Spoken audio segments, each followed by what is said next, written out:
कक्षा 9वीं के विद्यार्थियों को अध्याय 11 से आईएमपी प्रश्न बता देता हूँ। तो अध्याय 11 में क्या दिया है? अध्याय 11 में दिया हुआ है गुरुत्वाकर्षण दिया हुआ है। तो चलो देखते हैं गुरुत्वाकर्षण वाले अध्याय में कौन-कौन से प्रश्न आईएमपी है। तो देखो पहला प्रश्न क्या है? किसी वलय का गुरुत्वीय केंद्र कहाँ होता है कह रहा है। तो देखो अगर किसी वस्तु को अगर लटकाओगे ना, तो लटकाओगे तो उसके जो केंद्र होता है, वहाँ पे इसका गुरुत्वीय केंद्र होता है, ठीक है? तो केंद्र लेना है आंसर में। यहाँ पे लिखा भी है, एक बार पढ़ लेना, लेकिन स्पष्ट मैं बता रहा हूँ, केंद्र लेना है आंसर में। दूसरा प्रश्न देखो,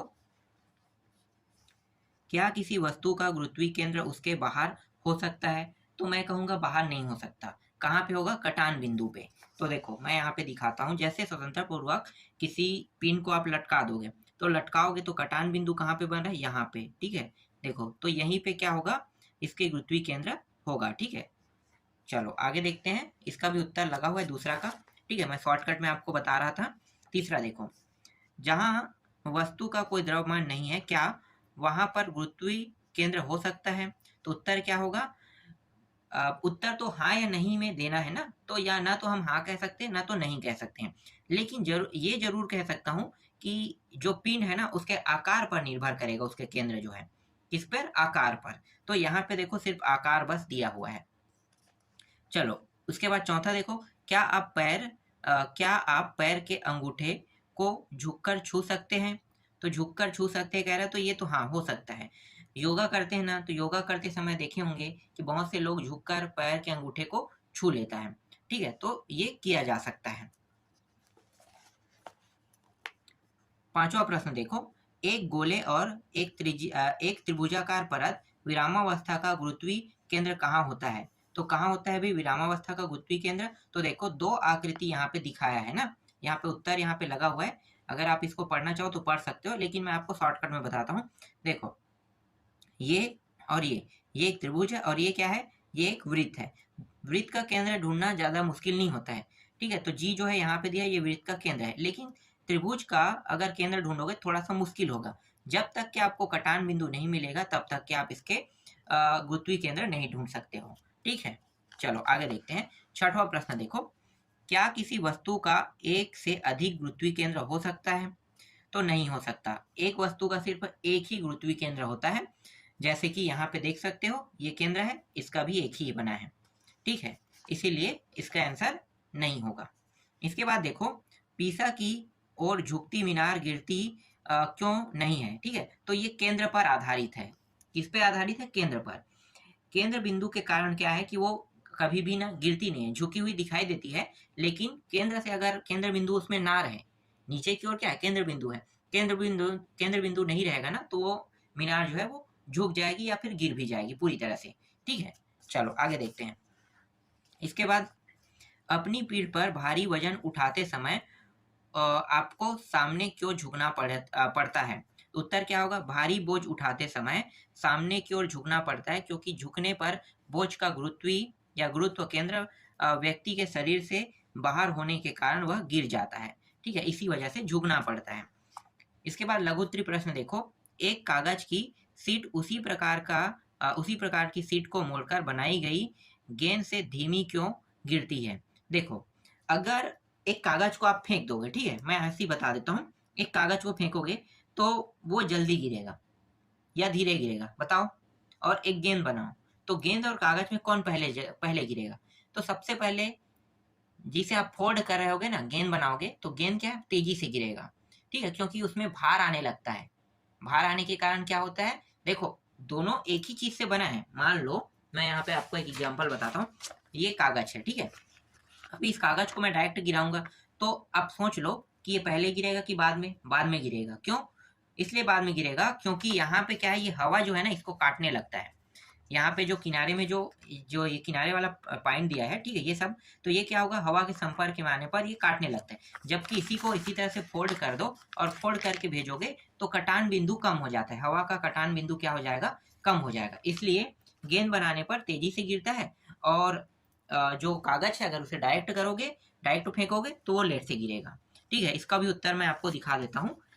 अगर इसके हिसाब से लिखना चाहो तो इसके हिसाब से भी आप लिख सकते हो।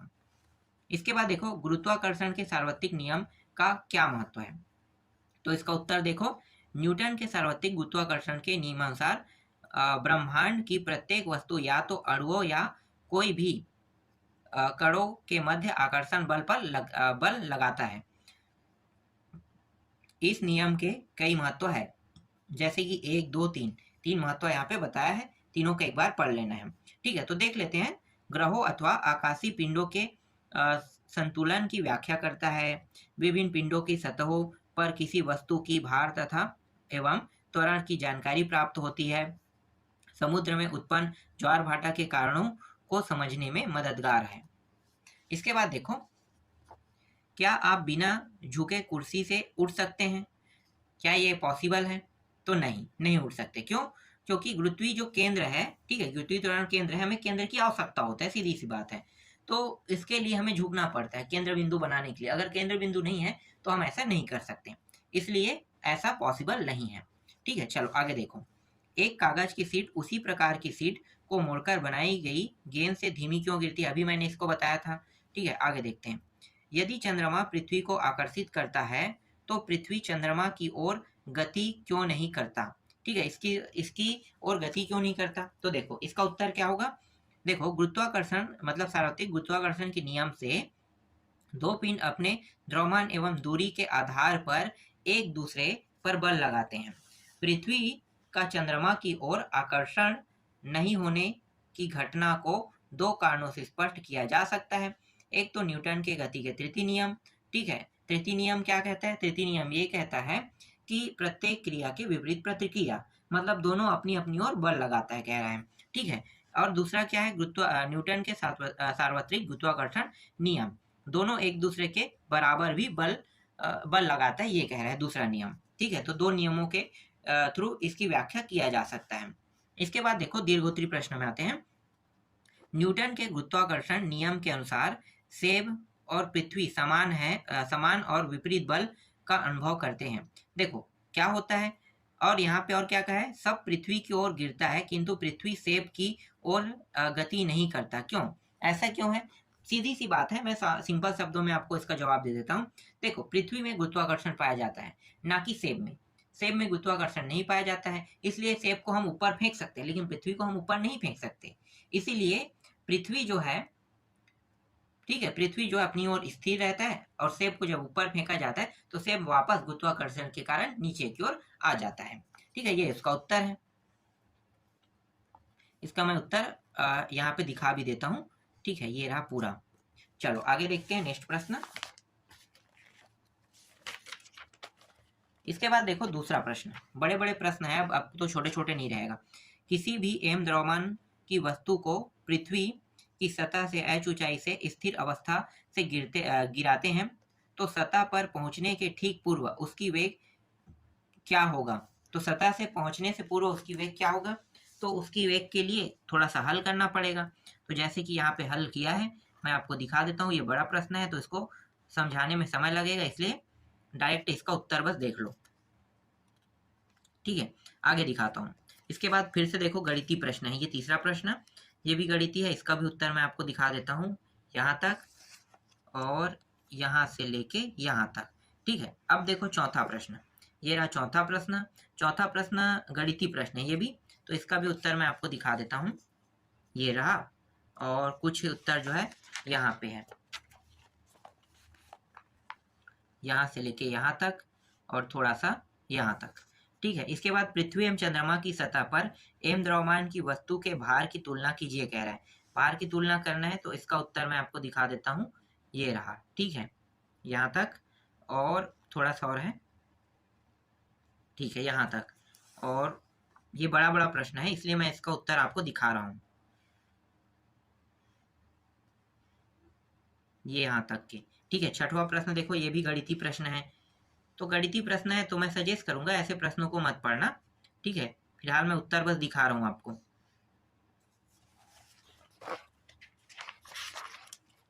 और इसमें बहुत सारे प्रश्न रहते हैं गणितीय में। ठीक है, यहाँ तक देखो। इसके बाद सातवां दिखाता हूँ। सातवां प्रश्न ये रहा, पहला पॉइंट हो गया। दूसरा पॉइंट देखो, ये रहा तीसरा पॉइंट, यहाँ तक के। इसके बाद आठवां प्रश्न आ गया। आठवां प्रश्न का उत्तर भी दिखा देता हूँ, यहाँ से यहाँ तक। और इसके बाद 9वां प्रश्न में आते हैं। तो 9वां प्रश्न भी गणितीय प्रश्न है, ठीक है। यहाँ तक और यहाँ से दूसरा और फिर सेकंड तक, यहाँ तक हो गया। और है इसमें बहुत सारे प्रश्न हैं, इसमें बहुत सारे, ठीक है। 10-11 प्रश्न है, वो भी दीर्घोत्तरी, क्योंकि यहाँ से दीर्घोत्तरी प्रश्न ही आएगा एग्जाम में। और आधा हिस्सा यहाँ पे है, और यहाँ से लेके यहाँ तक के देखो कंप्लीट हो गया यहाँ तक, ठीक है। 11वां प्रश्न दिखाता हूँ आपको, ये 11वां का उत्तर है पूरा।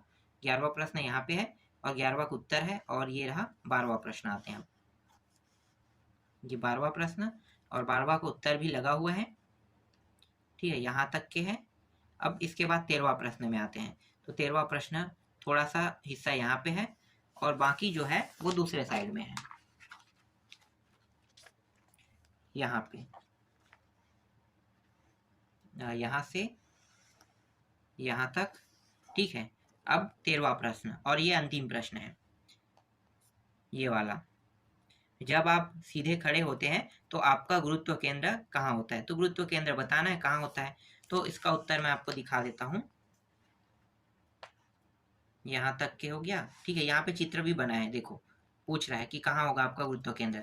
तो सीने के पास होगा, और कहाँ पे होगा? या जमीन में होगा? कहाँ पे होगा भाई? तो इसको पढ़ने के बाद पता चलेगा, फिलहाल मैं इसका उत्तर नहीं दे रहा हूँ। ये रहा, ठीक है, इस तरह से। तो सीने के पास रहेगा, ठीक है। मैं ऐसे उत्तर नहीं देना चाह रहा था, लेकिन लास्ट में मैं आपको चलो उत्तर बता देता हूँ, सोच के बता दिया। तो अध्याय 12 भी कंप्लीट हो गया। इसमें बहुत सारे गणितीय प्रश्न है, समझना है तो उसको पढ़ना मत, जो समझ में आए उसी को पढ़ना है, ठीक है। क्योंकि अथवा में एक प्रश्न आएगा तो वो तो बन ही जाएगा, अगर इसको छोड़ भी दोगे तो अथवा से हम सॉल्व कर लेंगे।